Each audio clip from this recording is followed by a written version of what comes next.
Hello and welcome back to the Let's Talk About It series for this month, December 2022.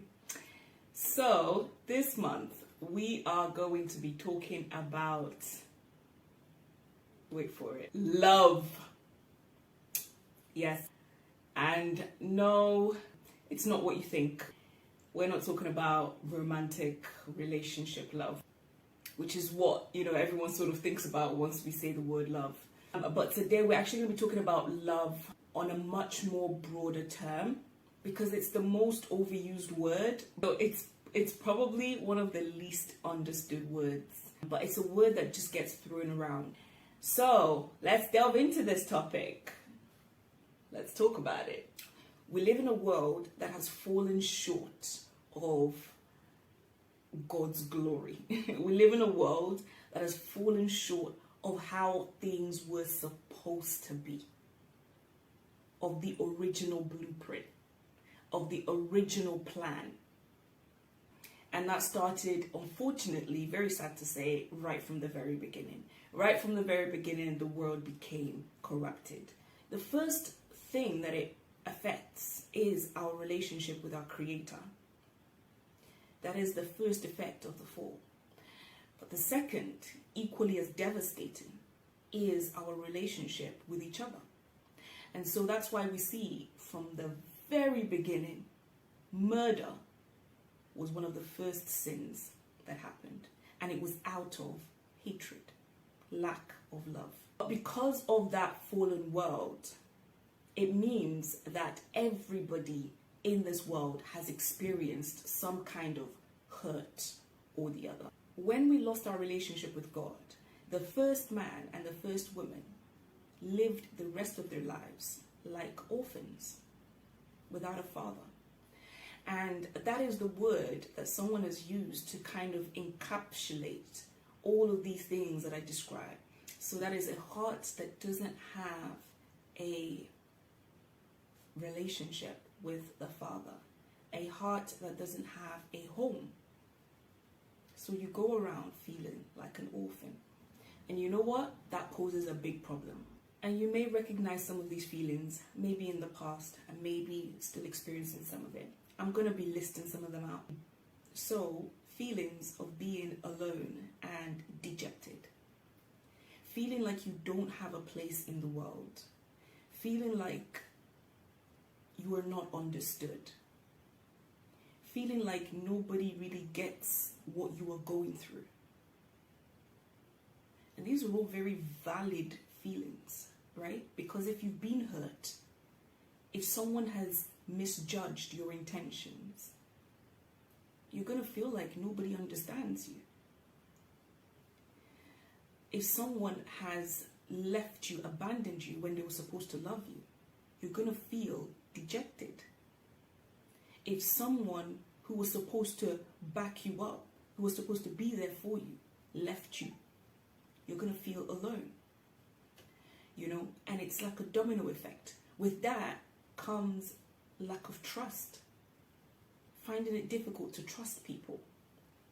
Finding it difficult to trust people's motives. Because you don't want to be hurt again. Thinking that people are just about their own selfish interests. Because you've experienced people being selfish in the past. People just thinking about themselves and hurting you along the way just to achieve their own selfish ambitions. Another example is feeling unloved, unwanted, unworthy. Feeling like you don't measure up to other people.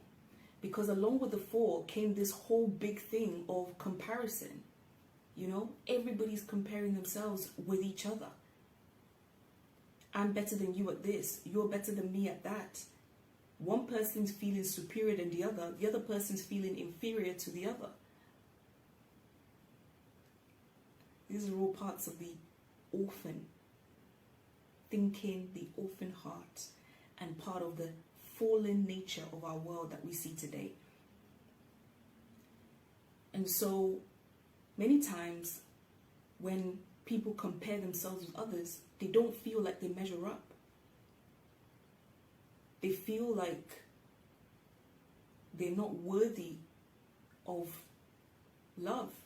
So especially in the world that we live in with social media, you see other people posting, and when you see people whose lives seem better, look more glamorous, they seem more beautiful, they seem more intelligent, they seem more this or that or the other, and then there's a sense of, again, reinforcing feelings of unworthiness, feelings of not being able to match up.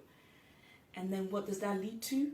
That then leads to people feeling like they have to perform to get people's approval, feeling like they have to pretend to get people to like them, feeling like they have to let go of their identity in order to fit the status quo, in order to fit that celebrity, in order to fit the crowd, in order to fit the society, in order to fit the norm, in order to fit, what is considered acceptable.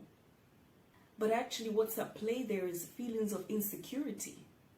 And then what people then become very good at is hiding it. You wrap it all up with a smile. You wrap it all up with fake confidence. When actually you wrap it all up with even, things like even bullying, then people end up hurting other people or trying to pull other people down to kind of make themselves feel better and to kind of ease that insecurity that they feel inside. These again are all aspects of the fall, and all aspects of the orphan heart. This then also leads to restlessness in life, worry. You're restless about everything because you feel like you need to strive, you feel like you need to perform, you feel like you need to outdo the other person, you feel like you need to pull the other person down for you to rise up, in the place of work, in business, even in family, between the husband and the wife, in society, in friendship groups. That thing of clamoring to be seen, clamoring to be approved, clamoring to be known, clamoring to be famous, clamoring to be liked, clamoring to be on top. And there's restlessness inside. There's lack of peace inside. There's worry inside. There's anxiety, because all of that causes all of these emotions to build up. Anxiety, because you're not sure about the future. You're not sure if you're going to succeed. You're not sure if you're going to be trampled on. You're not sure what society is going to bring, what the future is going to bring. All of those things reinforces the restlessness, and it's this vicious, terrible cycle which makes people feel even worse on the inside and makes them to strive even more on the outside and makes them feel even worse on the inside.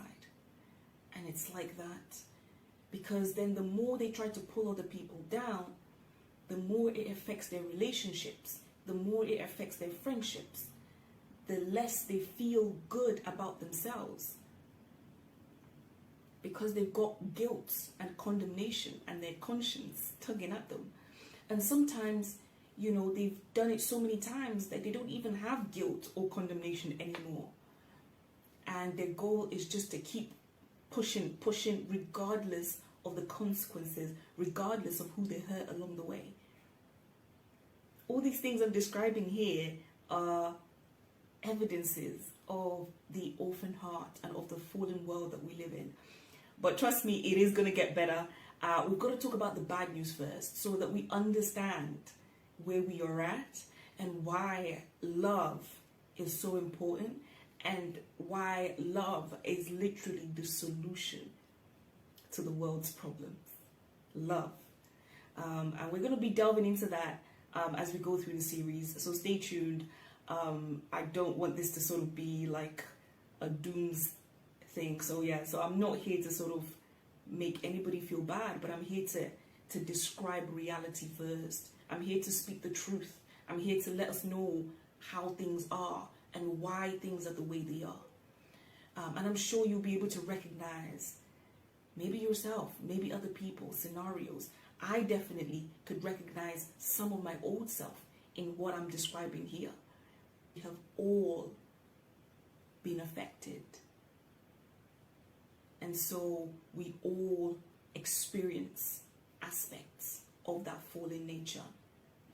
What then happens is that because people then feel worse and worse and worse about themselves, they then turn to other things to get comfort. They turn to other things to get distracted. They turn to other things to even drown out what is going on internally. So they turn to things like addictions, alcoholism. They turn to all sorts of sexually promiscuous behavior. They turn to obsessive compulsive behaviors. Some people turn to work as their means of escape. So they become workaholics. You don't see them because they're literally working 24/7. Some people even turn to religion as a means to cope. They turn to God as a sort of genie in the box to solve all their problems. They turn to religious activities. Yes, that's coming from a Christian. That's right. That's coming from a follower of Jesus. Yes. Religion, I'm talking about religion here, and religion is completely different. Religion is deadly. Maybe I'll talk about that another time.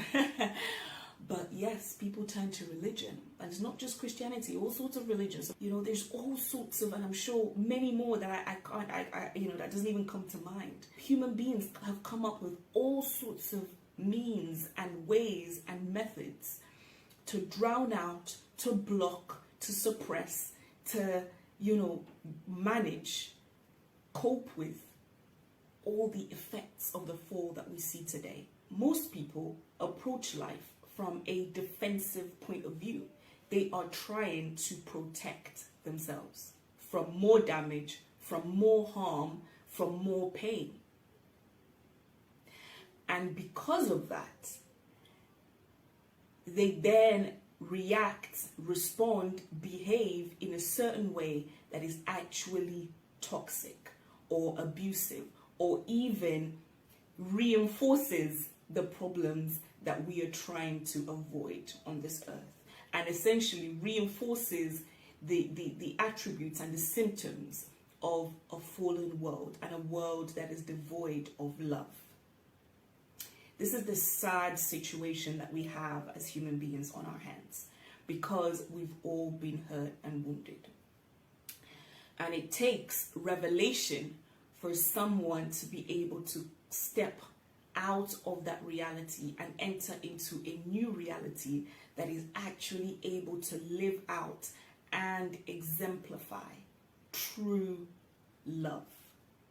And this is why this topic is so important, because indeed love after God is the most fundamental thing that we as humans need, literally, for our survival and harmony.